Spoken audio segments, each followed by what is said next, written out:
So বন্ধুরা, আপনাদের সকলকে আমার এই কেদারনাথ সিরিজের প্রথম ভিডিওতে স্বাগত। কেদারনাথে আমরা আবারও যাব। সবাই বলে বাবা কেদারের ডাক নাকি না পেলে সেখানে যাওয়া সম্ভব হয়ে ওঠে না, কিন্তু লাস্টবার বাবা কেদারনাথের সিরিজকে তোমরা অনেক ভালোবাসা দিয়েছিলে বলেই হয়তো বাবা আমাকে আরও একবার ডাক দিল তার কাছে। তাই এবারও আমরা বেরিয়ে পড়লাম উত্তরাখণ্ডের পথে, সঙ্গে আমার সহধর্মিনী এবং আমার এক বন্ধু তাপসকে নিয়ে। তবে এবারে 4 ধাম নয়, 2 ধাম যাত্রা। 2 ধাম বলতে এতে থাকছে কেদারনাথ, বদ্রীনাথ এবং সঙ্গে থাকবে বিশ্বের সবচেয়ে উঁচু শিব মন্দির তুঙ্গনাথ, যার উচ্চতা 12,073 ফুট, এবং সঙ্গে থাকছে চন্দ্রশিলা পিক থেকে 360 ডিগ্রি প্যানোরামিক হিমালয়ান ভিউ। তো চলো আর বেশি দেরি না করে শুরু করি আমাদের এই উত্তরাখণ্ড সিরিজ।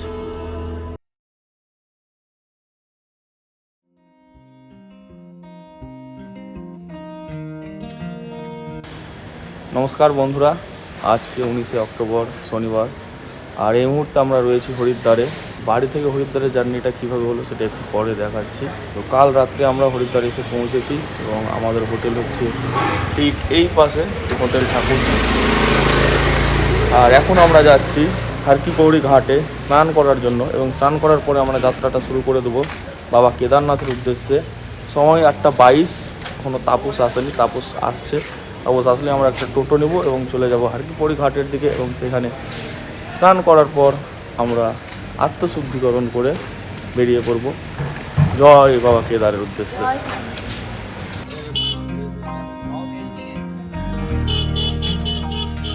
তো আমরা একটা টোটো নিয়েছি, যেটা এখান থেকে হারকিপৌড়ি ঘাটে ছাড়ার জন্য নেবে 100 টাকা, এবং শুনছি ঘাটে নাকি জল কম আছে। তবু আমরা চাইলাম যে ওখানে যাই, ওখানে গিয়ে দেখি, যদি স্নান করার মতো পরিস্থিতি না থাকে তাহলে আবার অন্য জায়গায় যাব, দেখা যাক কি হয়।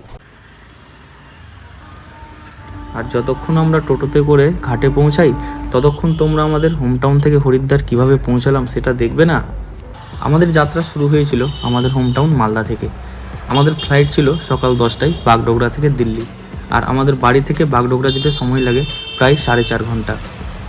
তাই আমরা আগের দিন সন্ধ্যা 7টার পর বেরিয়ে পড়লাম শিলিগুড়ির উদ্দেশ্যে। যেহেতু খুব তাড়াতাড়ি বাড়ি থেকে বেরিয়েছিলাম, তাই রাতের খাবারটা বিখ্যাত খান ধাবাতে খাবো ভেবেছিলাম।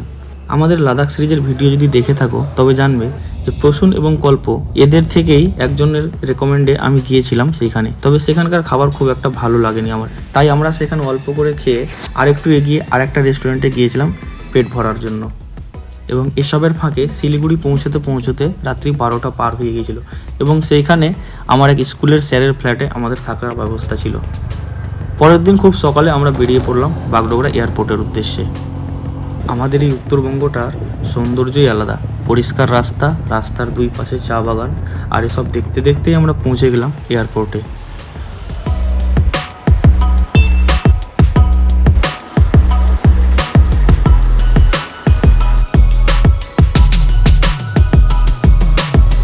এয়ারপোর্টের সমস্ত ফর্মালিটি পূরণ করার পর আমরা চলে গেলাম এয়ারপোর্টের রানওয়েতে। বাগডোগরা এয়ারপোর্টে ছবি তোলা বা ভিডিও করা নিষিদ্ধ, কারণ এটি ভারতীয় এয়ারফোর্সের একটি অত্যন্ত গুরুত্বপূর্ণ এয়ারবেস। তারপর আমাদের প্লেনটি টেক অফ করলো এবং রওনা দিল দিল্লির উদ্দেশ্যে। এই প্লেন রুটটি ভারতের অন্যতম সুন্দর দৃশ্যপূর্ণ, কারণ এখানে আপনি কাঞ্চনজঙ্ঘা রেঞ্জ এবং সাথে মাউন্ট এভারেস্টের সৌন্দর্যও দেখতে পাবেন। পরবর্তীতে যথাসময়ে আমরা দিল্লিতে পৌঁছলাম।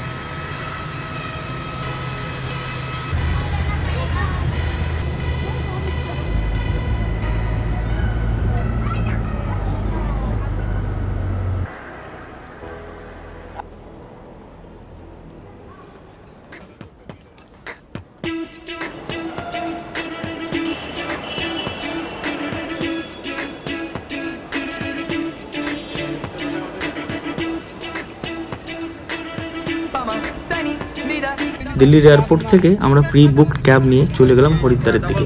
ওয়েট, হরিদ্বারের না, নয়ডার দিকে। কারণ হরিদ্বার যাওয়ার আগে আমাদের একটা কাজ বাকি ছিল, সেটা হলো আমাদের ড্রোনের রিপেয়ারিং, যেটা কিছুদিন আগেই ক্র্যাশ করে গিম্বেলটা ভেঙে গিয়েছিল। সেটা সারিয়ে নিতে আমরা নয়ডা ড্রোন সার্ভিস সেন্টারে গিয়েছিলাম, যার কন্ট্যাক্ট ডিটেলস নিচে দিয়ে দিলাম, দরকার হলে যোগাযোগ করতে পারো। আমার ড্রোন সারাতে খরচ হয়েছিল 22,000 টাকা, এবং আমরা মালদা থেকে সেখানেই গিয়েছিলাম তাই আমাদের একটি ড্রোনের রিমোট কন্ট্রোলের কভার উপহার হিসেবে দেওয়া হয়েছিল, আর সাথে দেওয়া হয়েছিল একটি কাপ। এবং নয়ডাতে লাঞ্চ করার পর আমরা চলে গেলাম হরিদ্বারের দিকে।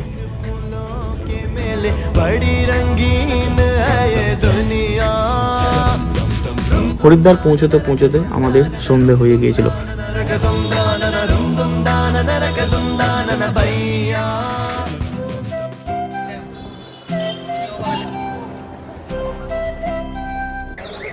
তো আমরা এখন চলে এসেছি হার কি পৌড়ি ঘাটের কাছে, এবং আমার সামনে আমি দেখতে পাচ্ছি একটি খুব সুন্দর গেট হার কি পৌড়ি ঘাটের। এখানে শয়ে শয়ে মানুষ যাচ্ছে এখন স্নান করার উদ্দেশ্যে, এবং আমরাও সেই ভিড়ে সামিল হতে চলেছি।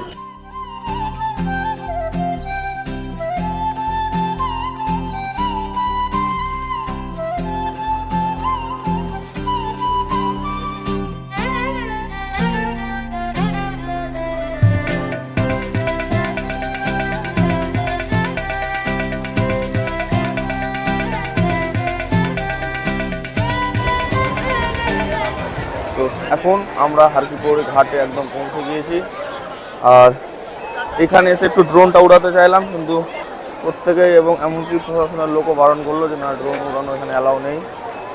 এর আগেও আমার সাথে হয়েছিল, এর আগে আমি যখন এসেছিলাম তখন গঙ্গা আরতির সময়, তখনও ড্রোন উড়ানোর পারমিশন দেয়নি, খুলেছিলাম আর সবাই এসে বারণ করেছিল। তো আমি ভেবেছিলাম তখন হয়তো গঙ্গা আরতিটা ক্যাপচার করতে দিবে না, কিন্তু এখন না, এখানে সাধারণত এই ঘাটের আশপাশে ড্রোন উড়ানোই যাবে না।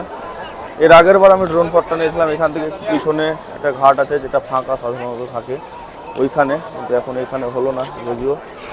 আর আমার ঠিক পিছনে এই উপরে এইটা হচ্ছে মনসা দেবী টেম্পল, যেখানে আপনি পায়ে হেঁটে অথবা রোপওয়েতে দুটোতে যেতে পারবেন। তবে রোপওয়েতে খুব ভিড় থাকে, 2-3 ঘন্টা লাইনে দাঁড়িয়ে টিকিট পাওয়া যায়, তারপরে আবার 2-3 ঘন্টা ওয়েটের পর আপনি পাবেন রোপওয়েতে জায়গা।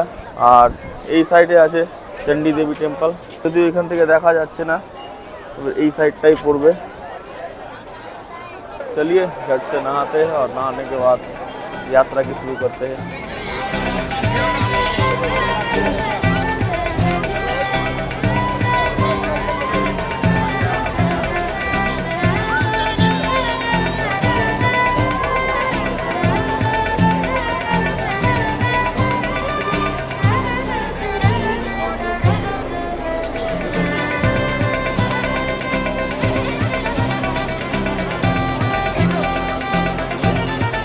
আমাদের স্নান কমপ্লিট, এবার যাচ্ছি হোটেলের দিকে, এবং সেখানে গিয়ে চটপট রেডি হয়ে আমরা বেরিয়ে পড়বো পাহাড়ের উদ্দেশ্যে।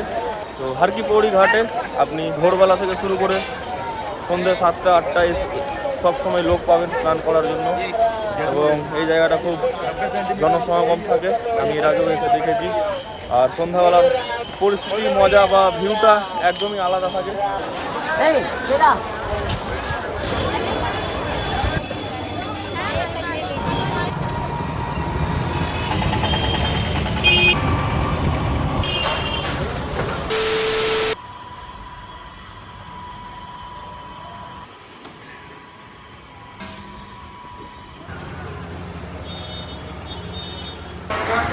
জামা কাপড় পরে আমরা রেডি বাইরে কেদারনাথে যাওয়ার জন্য। তার আগে খাওয়া দাওয়ার জন্য হোটেলে, দেখা যাক খাওয়ারে কী আসে। এর আগে খেয়েছিলাম, খুব সুন্দর লেগেছে। তো শুরুতেই পেলাম পাঁপড় ভাজা, সুজি, শসা, লঙ্কা, পেঁয়াজ, আর খুব সুন্দর লস্যি।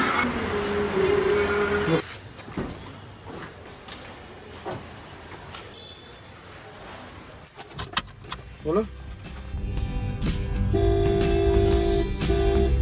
তো আমাদের গাড়ি এখন ছেড়ে দিয়েছে, গাড়িতে বসে গিয়েছি আমরা, আমি আর বিউ আছি পেছনে, আর হচ্ছে मिस्टर तपस जी, सुमित अंकल। तो चल पड़े हैं हम बाबा केदारनाथ जी की ओर। जय श्री केदार।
তো এখন সময় হচ্ছে বিকেল 3টা, আর আমরা হরিদ্বার থেকে চলতে চলতে 160 কিলোমিটার এগিয়ে পড়ছি। তো এতক্ষণ আমি এই 3.5 ঘন্টা 4.5 ঘন্টা জার্নি ছিল, সম্পূর্ণটাই ঘুমিয়েছিলাম। মাঝখানে হয়তো 5 সেকেন্ডের জন্য চোখ খুলেছে। ঘুমিয়ে এতটা আসলাম, তবু এখন এত ঘুম লাগছে। তো আর বেশি ঘুমলে আবার রাত্রে ঘুমোতে পারবো না, কালকে উঠে যেতে হবে। রাস্তার পাশে একটা চায়ের দোকান থেকে দাঁড়ালাম, চাটা খাবো। আর আমরা সবাই চা খাচ্ছি, আমি, তাপস, ড্রাইভার কাকু আর আমার বউ লিমকা খাচ্ছে।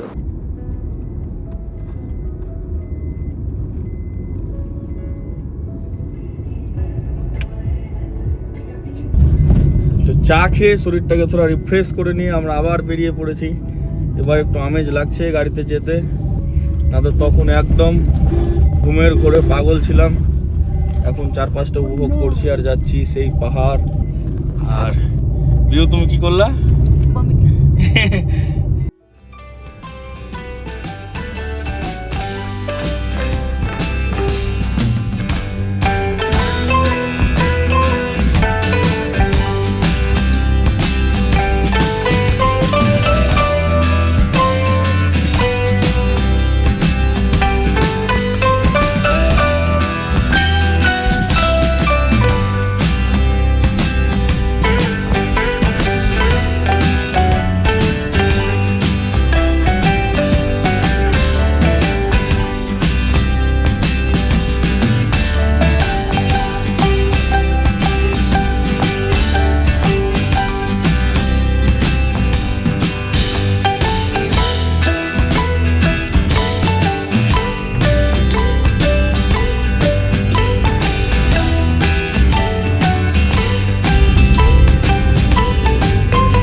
এই মুহূর্তে আমরা আছি রুদ্রপ্রয়াগে।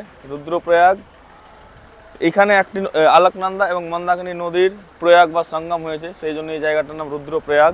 এখানে মন্দাকিনী নদী হচ্ছে যেটা সবুজ কালারের একটু জল দেখা যাচ্ছে এবং স্বচ্ছ জল, সেটা মন্দাকিনী, এবং যেটা একটু তুলনামূলক ঘোলা সেটা হলো আলাকনন্দা নদী। তো এই জায়গাটা খুব ভালো লাগলো, এবং যদিও এখন তুলনামূলক জল অনেকটা কম আছে, এর আগে যখন এসেছিলাম তখন জলটা ভরে ছিল। এবং এই সঙ্গমের যে দুইটি কালার, একটা স্বচ্ছ সবুজ কালার, একটা ঘোলা সবুজ, এই দুটো কালারকে খুব সুন্দর লাগে দেখতে যখন জলটা বেশি থাকে। এখন কম আছে, দেখুন আপনাদের কি মনে হচ্ছে। আমি এর আগেও এসেছি, জায়গাটাকে আমার খুব ভালো লাগে।